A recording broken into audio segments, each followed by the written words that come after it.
প্রাচীনকালে সূর্যদেবের দুই সন্তান, যমরাজ ও যমুনা। যমুনা ছিল অপরূপা, স্নেহশীলা, সর্বদা ভাইকে ভালোবাসত। কিন্তু ভাই যমরাজ মৃত্যুর দেবতা হিসাবে সবসময় নিজের কাজে ব্যস্ত। কোনো দিন বোনের বাড়ি আসা হয় না। একদিন শ্রাবণ মাসের পূর্ণিমা এলো। চারিদিকে উৎসবের রং, নদীর জলে পূর্ণিমার আলো ঝিকমিক করছে। যমুনা ভাবল, আজ আমি আমার ভাইকে নিজের হাতে আপ্যায়ন করব। সে দুধ পাঠালো। পত্রে উল্লিখিত, দাদা, আজ আমার বাড়িতে এসো। আমি তোমার প্রিয় খাবার রান্না করব, আর তোমার জন্য একটি বিশেষ উপহার রেখেছি। যমরাজ অবাক। কাজের ফাঁকে বোনের ডাক এড়িয়ে যাওয়া যায় না।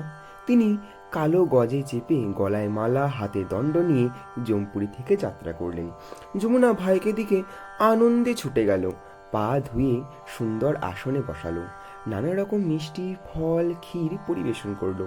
খাওয়া দাওয়ার শেষে সে বের করলো একটি সোনালি হলুদ রঙের রক্ষাসূত্র। স্নান করে, পূজা করে, মন্ত্র জপ করে সে সেটি প্রস্তুত করেছিল।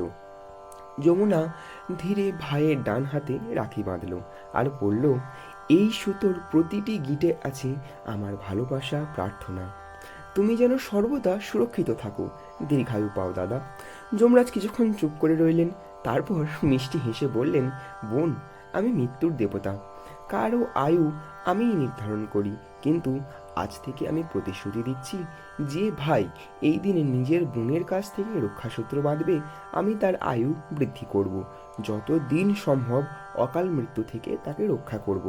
সেই থেকে শ্রাবণ পূর্ণিমা হয়ে উঠল ভাই বোনের দীর্ঘায়ু ও সুরক্ষার প্রতীক, এবং যমুনা যমরাজের ভালোবাসার স্মৃতি আজও প্রতিটি রাখি পূর্ণিমায় ফিরে আসে। অন্যদিকে ভাগবত পুরাণে আর এক কাহিনী বর্ণনা করা হয়। ত্রিলোকের শাসক হবার পর স্বপ্ন দেখতেন অসুররাজ বালি। যজ্ঞ, দান, শক্তিতে তিনি অদ্বিতীয়, এমনকি দেবতাদেরও ভয় ধরিয়ে দিয়েছিলেন। ব্রহ্মার বরপ্রাপ্ত হয়ে তিনি দেবলোকে অধিকার করলেন।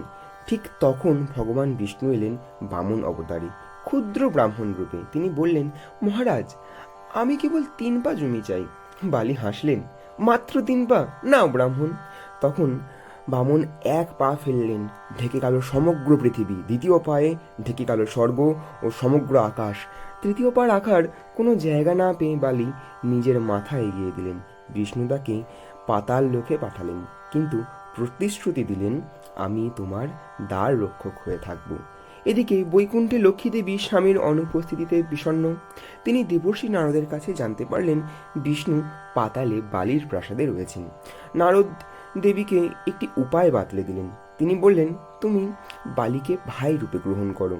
লক্ষ্মী দেবী পাতালে গিয়ে বালির রানী বিনতার সঙ্গে বন্ধুত্ব করলেন। তারপর বালিকে বললেন, আজ শ্রাবণ পূর্ণিমা, আমি আপনাকে ভাই রূপে গ্রহণ করতে চাই। বালি রাজি হলেন।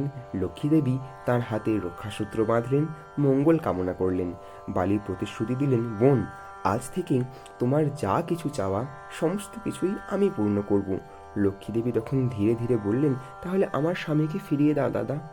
বালি অবাক হলেও ভাইয়ের প্রতিশ্রুতির মর্যাদা রাখতে শ্রী বিষ্ণুকে বৈকুণ্ঠে পাঠালেন। সেই দিন থেকে রাখি হয়ে উঠল শুধু ভাই বোন নয়, বরং বন্ধন, প্রতিশ্রুতি আর সুরক্ষার পবিত্র প্রতীক।